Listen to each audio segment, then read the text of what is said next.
Let's talk about mental health. Ano ang signs ng betrayal trauma? Marami sa inyo ang pinagtaksilan o naka-experience ng cheating. Ito ay shocking. Magigimbal talaga ang inyong utak at ang pagkagimbal ng utak ninyo ay magdudulot ng trauma sa inyong isipan. Ito ay wawasak sa peace of mind ninyo. So ano yung mga sinyales? Dahil ito ay marami ang nag-request. Dahil gusto nilang malaman kung baka sila ay may betrayal trauma. So kanilang sisilipin kung merong mga signs sila na na-experience. Una, ikaw ay hirap ng magtiwala. Dahil syempre, ikaw ay pinagtaksilan. Violate yung iyong trust. Sinira yung tiwala mo. Kaya hirap ka na uling pagtiwalaan siya. Kaya kung ang inyong asawa o jowa ay sasabihin na bakit ganyan ka? Ilang araw na, isang buwan na nakalilipas ng pinagtaksilan ka o nag-cheat ako, humingi na ako ng sorry, lumuhod ako, pero hanggang ngayon wala ka pa rin tiwala sa akin. Ang toxic mo naman. Ano ba nangyayari sa'yo? Nasisira na ba ang bait mo? Paulit-ulit na yan, nakakairita na. See, ang hindi nalalaman ng partner nyo o ng jowa nyo ay may traumang naidulot sa inyong isipan na nagdulot ng kawalan ng tiwala. Hindi yan basta-basta nawawala. Kasi trauma nga yan eh. Another one, ikaw ay palaging nag-check ng mga ginagawa ng iyong partner. Ginagawa nyo ba yan? Gusto nyo i-check yung phone niya, gusto nyo i-check yung laptop niya, yung tablet niya, yung email niya, at kung anong mga dating apps kung meron na nakalagay dyan, at kung ano-ano pang ginagawa nyong pag-check. Well, kung naiirita yung partner nyo o jowa nyo, ay inyong ipaalam sa kanila na ito ay nangyayari dahil may trauma ka eh. Okay? So yan ay dahil sa trauma. Another sign, ikaw ay umiiwas sa mga situations o mga bagay na nagpapaalaala sa iyo ng pagtataksil ng asawa mo. Halimbawa, sa sogo mo nahuli ang asawa mo. Ang sogo, ang daan ay dito sa street na to. Sasabihin mo sa asawa mo, huwag kang dadaan sa street na yan. Ayaw ko dyan. Dito ako sa kaliwa. Dahil nandyan yung Sogo Hotel. O kaya, iniiwasan mo yung mga kwento, mga bagay-bagay na nagpapaalala tungkol sa pagtataksil ng yung partner or asawa. So yun, sinyales yun. Another sinyales, ikaw ay naging overly suspicious. Grabe ang suspetsa mo. Lahat ng galaw ng asawa mo, pinagsususpetsahan mo. Lahat ng galaw ng jowa mo, pinagsususpetsahan mo. Nagpabango. Sabi mo, aba, nagpabango ka, siguro makikipagkita ka sa kanya, no? So mga gano'n, o kaya mambababae ka, o kaya manlalalaki ka. O, nagpapaganda kang maigi, no? Galing ka sa salon, o galing ka sa parlor, bakit ganyan? Siguro manlalalaki ka o mambababae ka na naman. So, you see, that's what we mean by trauma. So, sign yan. Another term for that in a very short explanation is nagiging kang paranoid. So, that's the exact term, paranoid. Nagkakameron ka ng tinatawag na paranoia. Another one, another sign, overthinking or nire-replay mo yung betrayal. Paulit-ulit sa asawa mo. Basically, it's happening in the morning. Umagang-umaga, nagkakape yung asawa mo.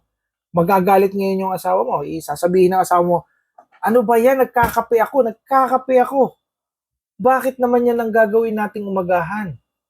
You know why? It's because may trauma ka eh. So, nire-replay mo yung betrayal. Kinukuwento mo sa kanya, alam mo, napakasakit ng nangyari talaga sa akin nung isang araw. Yun ang pinakamalupit na nangyari sa akin. Nahuli ko talaga kayo. Magkaya ka pa kayo sa sogo.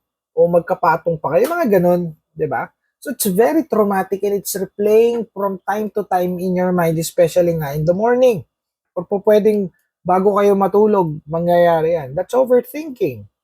Another sign, having a strong need for reassurance or validation. So ano ibig sabihin nito?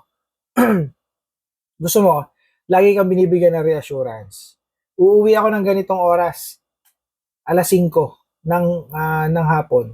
So gusto mo marinig yung ganun. Yung meron kang mga saktong oras na inaasahan na uuwi yung asawa mo, or gusto mong makarinig sa asawa mo na hindi ka na niya pagtataksilan, hindi na siya makikipagkita o makikipag-usap dun sa kabit o dun sa babae o dun sa lalaki, dun sa third party. So yung mga ganun, that's what we call reassurance, and you need constant reassurance. Paulit-ulit. Kaya naiirita yung partner nyo, nagagalit sa inyo kasi, bakit paulit-ulit ka ganyan-ganyan? Tapos, gusto mo ng validation. Gusto mo na ikaw ay pinapansin or ikaw ay nagagandahan. Gusto mo nagagandahan siya sa'yo o kaya ay nagbibigay ka ng mga admiration. No, kung ikaw yung partner na niloko, gusto mo maka-receive ng mga admirations. Kung ikaw naman na nanloko, gusto niya na magbigay ka ng mga validation sa kanya, mga admirations, mga papuri, yung nagagandahan ka sa kanya, yung mga ganon. Kasi mababa na yung self-esteem ng niloko nung victim Another explanation for validation is, kailangan i-validate mo, no? Another explanation for that, kailangan i-validate mo lagi sa kanya, no, na ikaw ay magbabago na, nagtitino na, so ipapakita mo sa kanya sa actions. Kasi baka sinabi mo sa kanya na magbabago ka, wala naman nakikitang actions. Ang nakikita niya sa'yo ay opposite ng sinasabi mo. Nangako ka na magbabago ka, pero yung password ng phone mo, hindi niya alam. 'Di ba? So pagbabago ba 'yun? Hindi yung pagbabago, that's another thing. So hindi mo ginagawa yung sinasabi mo. Okay? Another one, struggling to set boundaries. Ito malupit 'to. Nahihirapan kang mag-set ng boundaries in a way na exaggerated yung pagse-set mo ng boundaries. Halimbawa, kailangan pagka labas mo sa opisina, diretso ka na dito. Within 10 minutes or within 30 minutes, andito ka na. So, nagseset ka na ng boundaries na may mga rules and regulation ka na. Sa madaling salita, may mga rules and regulation ka na isiniset na mahigpit, na pinag-aawayan nyo. Another setting ng boundaries is, limitado na yung perang ibinibigay mo sa asawa mo. Baon na lang niya. No, pang merienda na lang kasi baka magsogo pa. You get my point?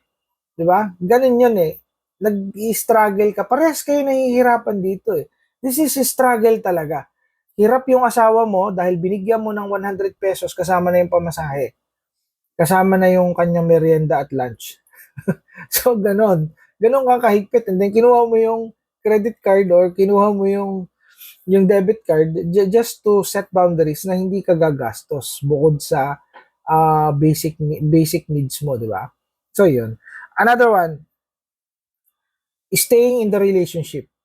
Kapag ikaw ay nag-i-stay sa relationship, may trauma ka. So yun ay sinyalis din. Di ba? Hindi nyo kayang iwanan yung inyong partner, yung asawa nyo. Kahit alam mo na sobrang sakit nang nangyari, nararamdaman mo, hindi ka makaalis. It's because it's a sign. Marami ako nare-receive na ganitong klase ng messages at mga daing. Sir, bakit ganun? Grabe na yung traumang ibinigay sa akin ng asawa ko, paulit-ulit niya ako niloloko. Bakit kaya hindi ako makaalis? It's because ikaw ay may trauma. And that is betrayal trauma. Okay, so mahaba na yung in-explain ko. Next time, in my next vlog, I will talk about symptoms. Okay? So magkaiba kasi ang signs at saka symptoms. Abangan nyo uli yung aking vlog tungkol dito. And then after that, we will go to what are we going to do about this trauma. So ano yung mga hakbang? Okay? So see you in my next vlog. Bye for now.